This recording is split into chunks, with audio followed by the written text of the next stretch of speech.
ahorita con L. Limpios, limpios. Hay un versículo muy conocido en 2 Timoteo que habla de los utensilios de la casa de alguien importante. Dice, en la casa hay muchos utensilios, algunos son para usos honrosos y otros para usos viles o usos deshonrosos. ¿Ustedes qué piensan? Si yo los invito a comer a mi casa, le doy el plato de comida y agarro unos cubiertos que usé la semana pasada y están todos sucios, ¿ustedes cómo se van a sentir? Se van a sentir mal, se van a sentir despreciados, se van a sentir menospreciados porque no los estoy atendiendo con cariño, con amor, con atención. Les estoy dando para comer algo que está sucio, algo que no está en su estado bueno. Bueno, con las cosas del Señor pasa lo mismo. Fíjense, vamos a hablar acerca de la santidad. Y fíjense que en la diapositiva arranca con una pregunta recontra interesante. Dice, ¿qué es la santidad? Y puse esa imagen ahí, un tanto flashera, pero está buena, porque podemos usar esa metáfora para definir la santidad de Dios.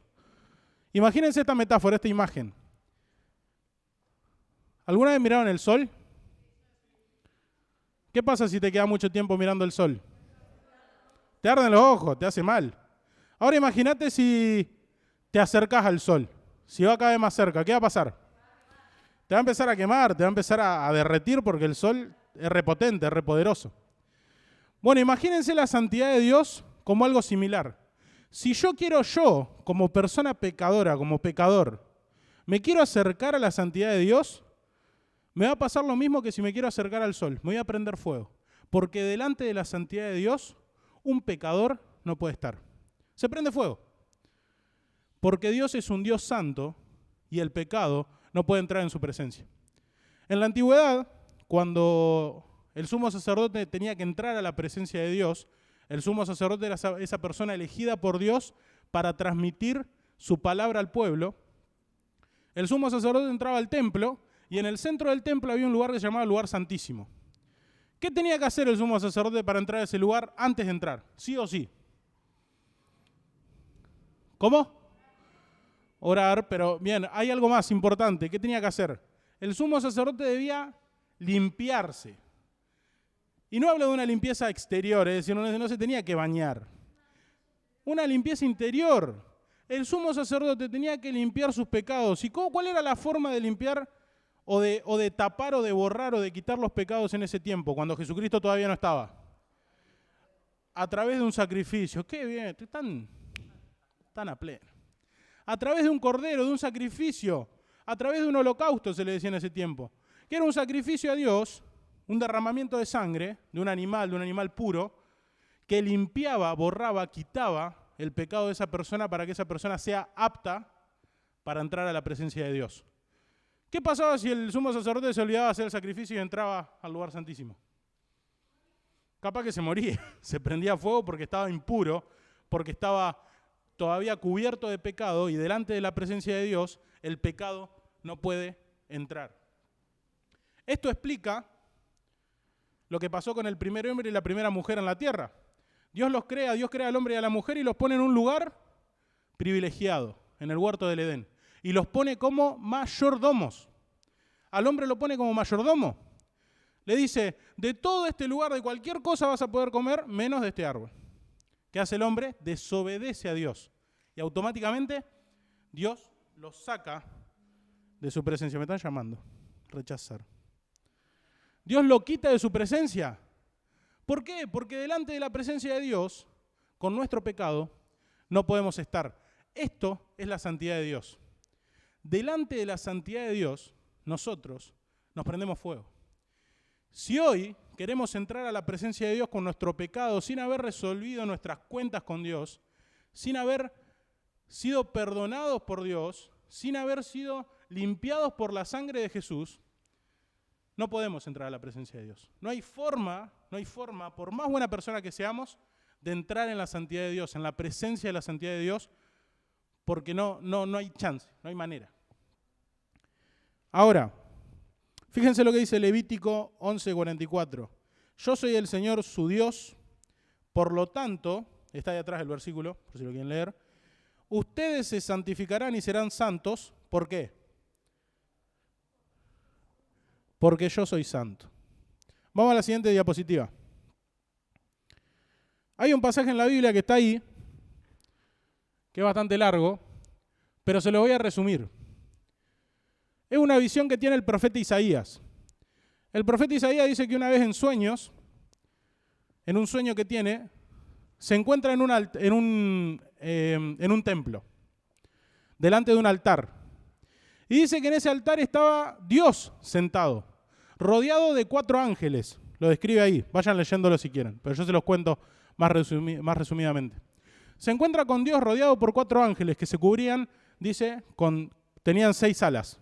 Con 2 se cubrían la cara, con 2 los pies y con las otras 2 volaban. Rara la figura del ángel, ¿no? Y dice que lo primero que siente Isaías al encontrarse en la presencia de Dios, ¿qué es? Miedo, temor. Se asustó. ¿Por qué? Porque Isaías conocía de esto que yo les estaba compartiendo recién. Isaías sabía que delante de la presencia de Dios, siendo pecador, siendo impuro, no estando limpio, podía morir. Entonces Isaías dice que se asusta, tiene miedo. Lo primero que pasa por su cabeza, por su mente, es el miedo. ¿Sí? Estoy en la presencia de Dios. En cualquier momento me puedo morir porque no estoy limpio. Isaías estaba impuro en ese momento. Pero ¿qué pasa? Dice que uno de los ángeles agarra un carbón prendido, se acerca a Isaías, le toca los labios con el carbón. Y dice, fíjense que dice ahí las palabras del ángel, y tocando con él sobre mi boca dijo el ángel, he aquí que con esto toco tus labios y es quitada tu culpa y limpio tu pecado. ¿Qué hizo el ángel? Agarró un elemento puro del altar donde el Señor estaba, tocó a Isaías y lo limpió. Lo limpió por completo. Limpió su pecado, perdonó su maldad, Dios perdonó su maldad, y de esa manera Isaías podía ¿qué? Acercarse a Dios, estar en la presencia de Dios, porque ya era puro, porque Dios se encargó de limpiarlo. Vamos a la siguiente diapositiva. Entonces, la santidad de Dios funciona así, como les decía. Yo con mi vida impura, yo siendo un pecador, no hay manera de acercarme a Dios. No hay manera de acercarme a la santidad de Dios, porque Dios es un Dios santo, no puede convivir con el pecado. Ahora, ¿cómo yo puedo ser limpio? ¿Cómo yo puedo ser limpio ahora, en la actualidad? Porque en la antigüedad había unos métodos que están detallados en el libro de Levítico, que es un libro del Antiguo Testamento que Dios les detalla al pueblo de Israel cómo podían ser limpios ellos. Hay un montón de pasos, de reglas, que Dios les detalla cómo ellos podían ser limpios. Está en el libro de Levítico, es muy interesante ese libro. Pero a nosotros nos interesa cómo es ahora, después de Cristo, después de que Jesús vino al mundo, cómo yo, Brian, como vos, podés ser limpio y podés entrar en la presencia de Dios. Fíjense lo que dice Jeremías 2:22, si quieren lo pueden buscar, el que no tiene Biblia lo lea acá atrás. Dice, aunque te laves con lejía y amontones jabón sobre ti, que la mancha de tu pecado permanecerá aún delante de mí, dijo Jehová el Señor. Estas son palabras de Dios. Dice que aunque te laves, aunque te limpies por fuera, aunque amontones lejía, que era una especie de lavandina, que era una especie de agua ras, que aunque amontones eso delante de ti, dice, y te laves y te limpies por fuera, la mancha de tu pecado va a permanecer delante de mí. Es decir, lo que está queriendo decir acá es que no hay manera, no hay forma, por más cosas que intentemos nosotros con nuestras propias fuerzas, por más cosas que intente el ser humano, por más métodos que busque de acercarse a Dios, no hay forma de acercarse a Dios. No hay forma en que el hombre se pueda acercar a Dios porque la mancha de su pecado va a permanecer siempre delante de Dios. Entonces no hay forma. Y fíjense lo que dice Hebreos capítulo 10. Que acá está la única respuesta, la respuesta correcta, digamos, por la cual hoy yo me puedo acercar a Dios, por la cual yo hoy puedo ser limpio. Acá está el único método válido al día de hoy. Dice, así que hermanos, presten atención, teniendo libertad para entrar en el lugar santísimo, esto es en la presencia de Dios, ¿qué dice?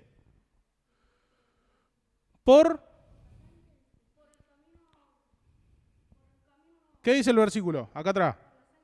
Por la sangre de Jesucristo, por el camino nuevo y vivo que Él nos abrió a través del velo, esto es su carne, o sea, su cuerpo, y teniendo un gran sacerdote sobre la casa de Dios, ¿qué dice? Acerquémonos. Acerquémonos con corazón sincero, en plena certidumbre de fe, purificados los corazones de mala conciencia y lavados los cuerpos con agua pura. ¿Quién es ese agua pura? Jesucristo. Jesucristo, el Hijo de Dios, que vino a este mundo a pagar el precio por nuestros pecados, que vino a este mundo para darnos vida, para limpiarnos, para hacernos puros santos delante de Dios, nos dice que a través de Él podemos entrar a la presencia de Dios. Ya no es necesario un cordero porque Jesucristo fue ese cordero enviado por Dios para limpiar el pecado del mundo, para hacernos limpios, para hacernos aptos delante de Dios. Así que, ¿cómo puedo ser limpio? Si vos ya recibiste a Jesús y tuviste un día un encuentro personal con Jesucristo, ya sos limpio. Dios ya no ve tu pecado porque antes de ver tu pecado ve la sangre de Jesús, ve el sacrificio de Cristo y a vos te ve puro, te ve santo. Te permite entrar en la presencia de Dios. O sea que podemos decir que la limpieza en nuestra vida es un regalo. Es por gracia. Es por misericordia de Dios. Posicionalmente ya somos puros delante de Dios, ya somos santos. Porque el sacrificio de Dios alcanza para limpiar el pecado de toda la humanidad y toda la humanidad tiene acceso, como dice ahí, al lugar santísimo, a la presencia de Dios. Ahora, no es lo mismo ser santo que vivir en santidad. Acá hay una diferencia. Fíjense la última diapositiva. ¿Es posible vivir en santidad? ¿Qué piensan? ¿Los demás? ¿Es posible vivir en santidad? ¿Yo puedo vivir en santidad? Por supuesto que puedo vivir en santidad. Pero vamos a ver qué es vivir en santidad. Muy resumidamente, esta es la última diapositiva. Fíjense, 2 Timoteo 2:21. ¿Quién lo lee? De ahí atrás, bien fuerte. Lo leo yo. Por tanto, si alguno se limpia de estas cosas, será un vaso para honra, santificado, útil para el Señor, preparado para toda buena obra. ¿Qué nos está diciendo este versículo? Dios quiere utilizarte. Dios te quiere utilizar. Vos sos un instrumento para Dios. Si sos un hijo de Dios, Dios ya te ve como un instrumento. Ya sos un instrumento de Dios. No es si quiero soy un instrumento, si no quiero no. No, Dios te quiere usar.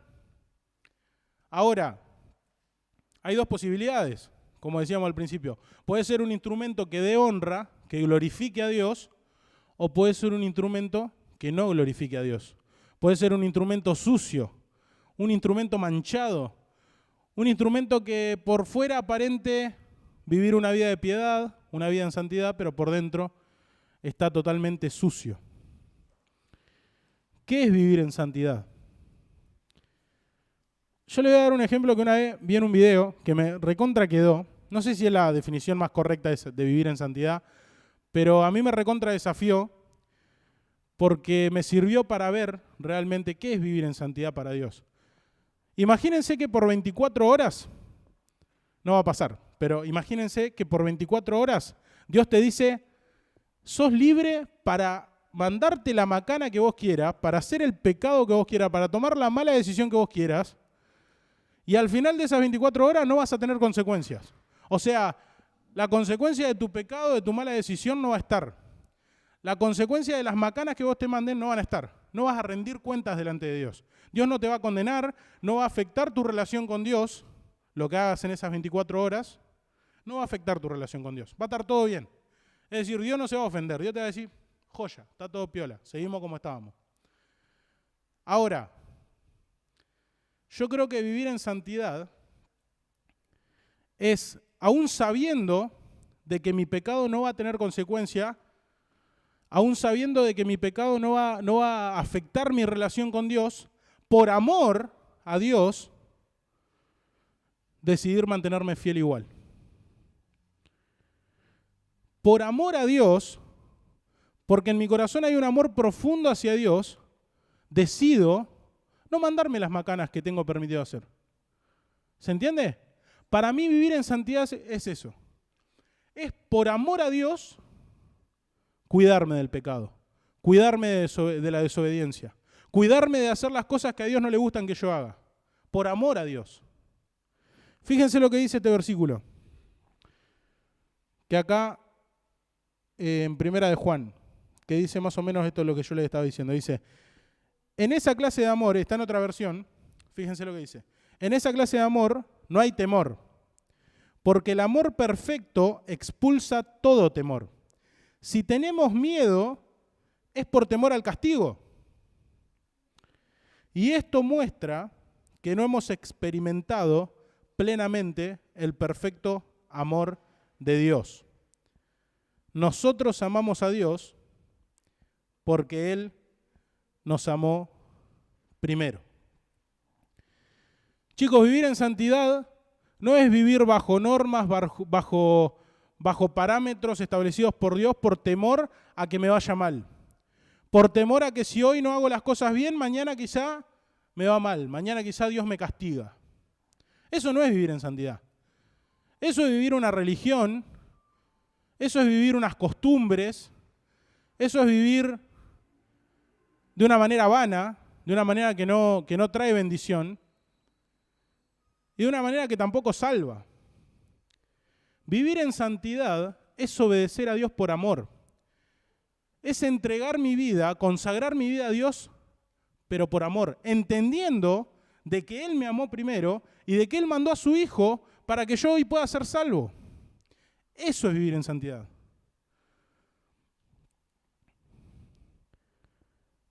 Y como conclusión, la frase final dice, la santidad nace